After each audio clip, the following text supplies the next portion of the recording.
Elijah. Yes. Elijah, where'd you grow up? Where are you from originally? Nashville, Tennessee. Well, I was born in Erie, Pennsylvania, but raised in Nashville. And tell me about your childhood. You had both your parents when you were a kid? Initially, yeah, I had both my parents.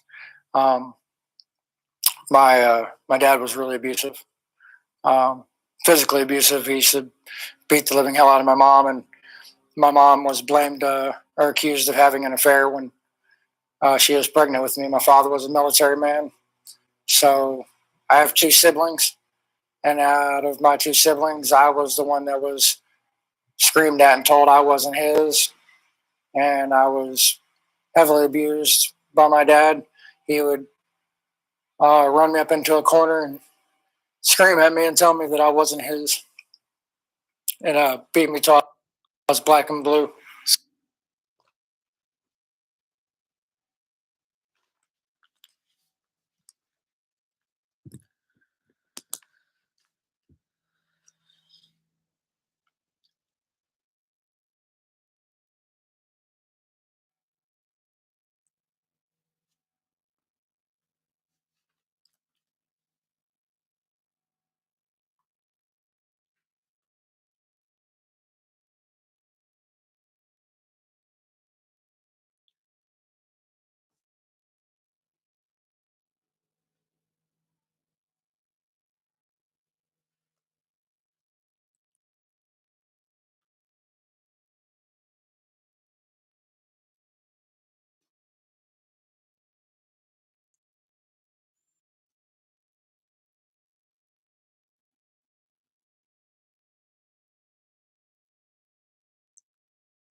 So how many, you have a total of two siblings? Two, yeah. And of the three kids? Two real brothers, two half brothers, one step brother, two stepsisters.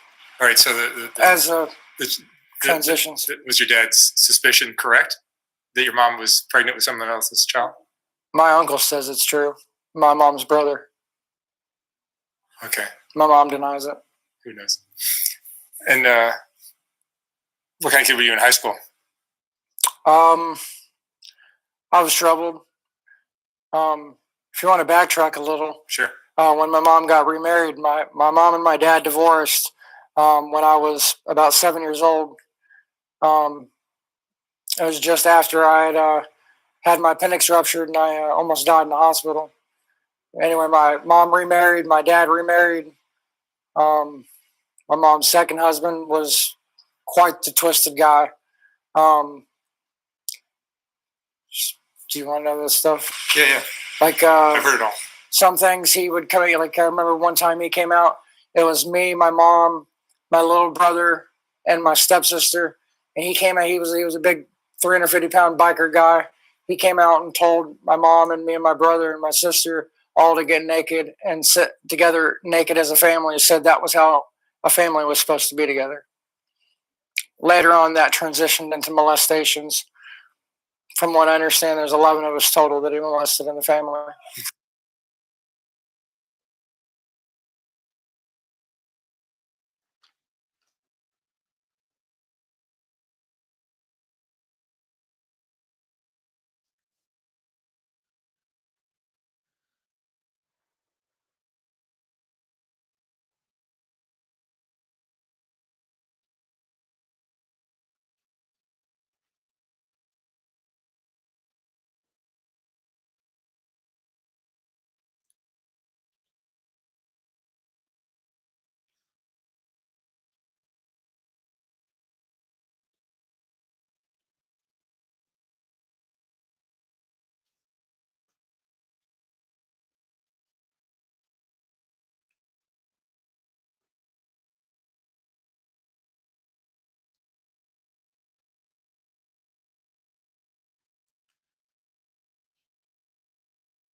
Including you.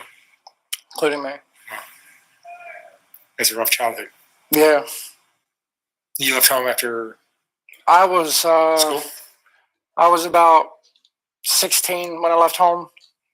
I moved to Florida. I got in a relationship, had a child, got married, but still hold core values. We actually got married before my child was born. Um, that didn't turn out so well. She had an affair and got pregnant by another man. What part of Florida was this? St. Augustine. So we actually never divorced. We've been married 21 years this year. We've been separated for 17. So you're still married? Still married. And you've had jobs? Yeah, here and there. I've suffered with mental health. I've been diagnosed with bipolar with rapid cycling and mixed state, obsessive compulsive personality disorder, generalized anxiety disorder, post traumatic stress disorder, ADHD, and agoraphobia. That's all? That's all. So I've been in and out of mental hospitals since I was about 19, 20. And are drugs a part of your life? Yeah. Yeah, not proud of it, but I do crack, heroin, pills. The wormhole for drugs came when I got with a woman I knew for 30 years in Tennessee.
We went to elementary school, middle school,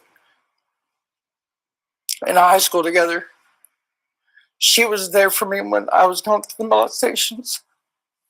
So she's always been someone that I really cared about. Um, so, anyways, years after, I moved away to Florida, and I came back to Tennessee. Um, we reconnected. Um, some more backstory. My mom was a severe alcoholic my whole life. Still is. At any rate, I took care of my mom for 10 years. And when me and my ex now, when we first got together, I told my mom that I was moving and that she would have to move in with one of my brothers. So she moved out and I moved in with my now ex. And we were together for about 4 years. Um,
and the heartbreak there is she was into drugs. And at the time, all I did was smoke marijuana. And I'd done a little bit of meth at that time, but I stopped doing crystal meth and I just smoked marijuana. Got into some legal trouble. Got put on probation. So I danced around probation doing drugs. My ex was into crack. She was into pills, and that escalated to heroin use. So, at any rate, COVID hit 2020. My ex is a nurse. She's an RN, and she has a compromised respiratory system. So she stopped working, and she made $90,000 a year. So we spent $30,000 a year on drugs at least. And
when she quit working, everything kind of fell apart, and we relied on my income. And I didn't have a vehicle, and she wrecked hers taking me to work, so I lost my job. And so drugs were slow in coming, and there was no work. I had no way to get back and forth, and she wasn't working because of her compromised respiratory system due to, with the fear of COVID. So we broke up last July, and that's where I fell way down the wormhole. And I became homeless on the streets of Nashville, and got heavy into drugs. I hopped on a bus and came out to LA. It seemed appealing because I seen it on TV, Skid Row. And I said, well, it's really fucking cold in Nashville. It has to be warmer in LA, and it can't be so lonely because there's a large homeless population there.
And the Greyhound station is 2 blocks down the street. Graham was right down the road. I found a Mormon church that helped me.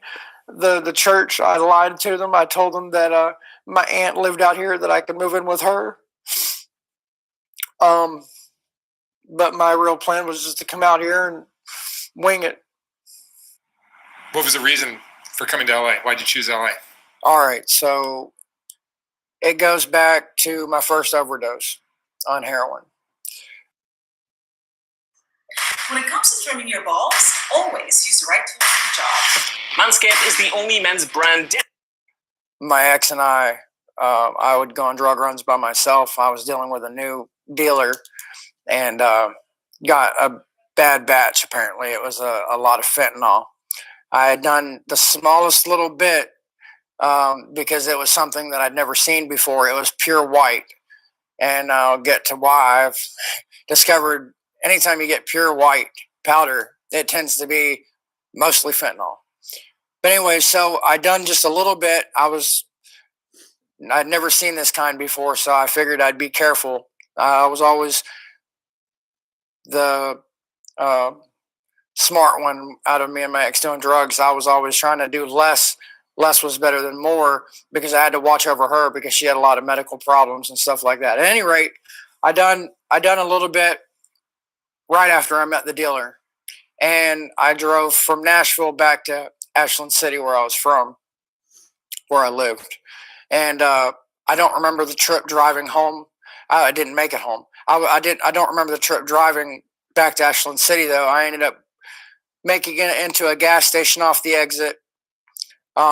I was told later I pulled into the gas station. I hit a trash can at the gas pump, and somehow I made it into a parking spot. All I remember is I woke up on my back outside my car with paramedics and police officers around me.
This is where it gets fucked up. So they said they had to administer 3 units of Narcan on me. And I was like, well, can I go? I'm like, I'm hoping I'm not in trouble, of course, and I am. So they said, no, you got to go to the hospital for observation, blah, blah, blah. And so I went to the hospital. This is where the detective comes in the room, the hospital room, and lists all the charges, like a lot. Driving without a license, driving without a titled car, driving with a fake tag, driving under the influence of a controlled substance or illegal substance, like fucking 10 charges. And I'm already on probation in 2 counties. So this could trigger 2 violations plus, so anyways, he said, so let's work a deal. And this was where a lot of problems started. Too. I mean, I was already on drugs, but after the scare with the overdose, at that point in my mind, at that time, I was like, okay, this is where I call it quits. But the detective said, why don't we make a deal? And you'll work for us as a confidential informant, and you'll bring these guys down. He said, how many dealers do you know? I said, this is not something I want to do. He said, well, you're going to be going to prison, given that you got 2 violations coming and you got about 10 charges with us. He said, do you want to go to jail for 10 years? Or he said, do you want to get rid of these charges and bring some bad people down that are killing people? Now that you look at it like that. So, yeah, I brought down about 20 dealers. And 2 of them are doing life and 2 of them are doing 15 years out of the 20. So needless to say, my life became, my life was at risk in Nashville. There was a lot of people that wanted to kill me because I, turned a lot of people over. In the process, here's where things became problematic for me.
me personally.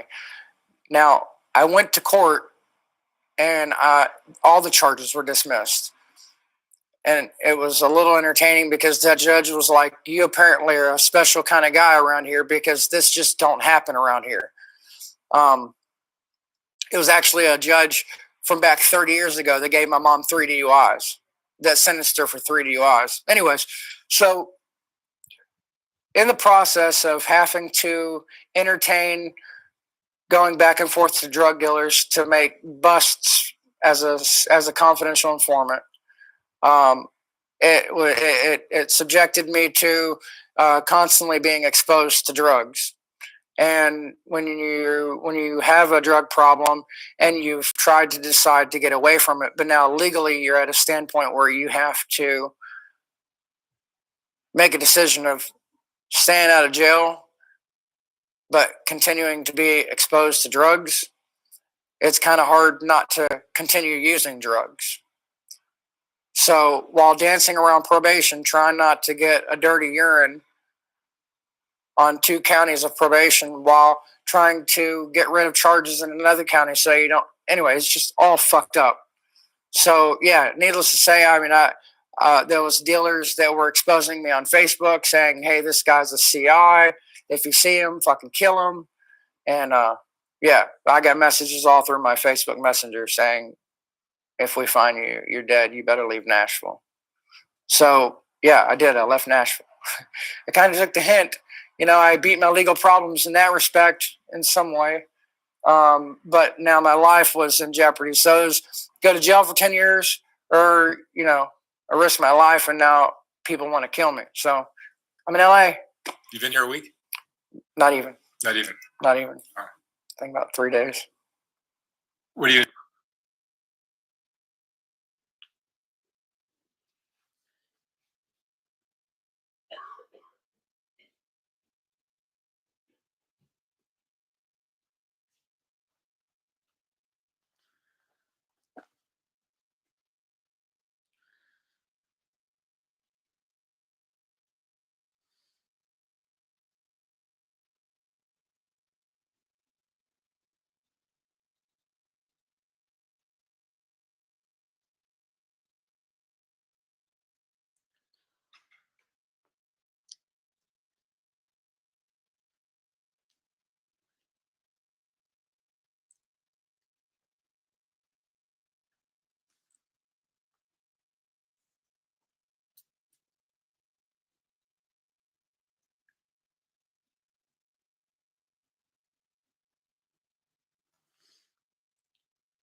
to do now? Drugs. It's I don't have no plan right now. I mean, we're about to get the stimulus money. I don't know what to do right now. I just got to LA. I kind of fantasized about coming to LA, not where I'm at, not in the position I'm in, coming here to live on Skid Row and do drugs, but that's where I'm at. What do you think of this playground? Well, they're welcoming. I wasn't here more than an hour, and I met these two African American guys. Well, one African American guy, and we I wasn't here more than an hour. We sat down and done some drugs together, and I think that he found it appealing when he heard me talk about how much stimulus money I'm getting, because I have two dependents that I got coming plus my $1,400, so I'm getting like $4,200. You been robbed yet? You will. Yeah. Yeah, we'll see about that. No, but yeah, so he found it appealing that I'm coming into some good money, and he's like, hey, I got a tent I can put you in, and we got a blanket in there, and I got access to all the dealers around here, and we just hang out and get high together. Okay. You're in a snake pit now. I'm in a snake pit like hell. I don't think my life's quite in jeopardy, but you know what? There is some crazy shit that I seen this morning. Right on the corner, I don't know where the fuck I'm at. I don't know where anything is. But there is a corner beside this market, and there was fucking tons of blood. And like chunks of I don't know what, and it was bloody. And it happened last night apparently, and somebody couldn't have survived that. It's a different neighborhood at night than it is during. Yeah. So, I was on the bus coming here, and I was like being warned, don't go to East LA and be careful in LA. And I'm like, and see all this,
I've seen Skid Row on TV.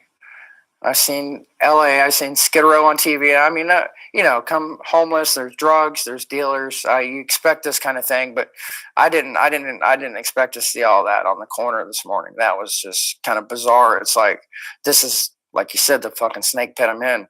And, so I have been talking to my best friend in Florida, and I'm like, I don't know. I think I've fucked up. But I'm also finding it appealing, the scenery here, the mountains. I haven't made it to the beach yet. And is my life more in jeopardy here than it is in Nashville? I don't know. My mom says, I hope I don't get a call that you're dead. I don't know what's going to happen. I don't know where I'm headed. I don't know what's going to happen. I don't want this life for me, but that's where I'm at. And I'm almost too comfortable with it. And I'm so very uncomfortable with it at the same time.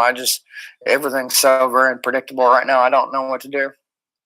Your life's been full of turmoil, to say the least. Do you think that's because of what happened to you, the way you were raised? I don't want to create excuses, but I mean, I had a fucked up life, I don't use it as an excuse. I don't throw it out there and say, oh, this happened to me. This is why, But statistics show, I guess, this is the likely outcome of what I've been through. How old are you? 39. 39. And you have kids? 3. 3 kids. Daughters, 19, 18, and 16. And they're with who? My 19-year-old is in Florida, living on her own. My 18-year-old is just got out of, she was adopted out. I never even knew about her till she was 5 years old. I was locked up when I got DNA paperwork and was taken to medical to get a DNA test. And then it came back that she was my daughter. And then later on, I had a relationship after lockup, had another daughter, went back to jail for years. And so I lost contact with that child too.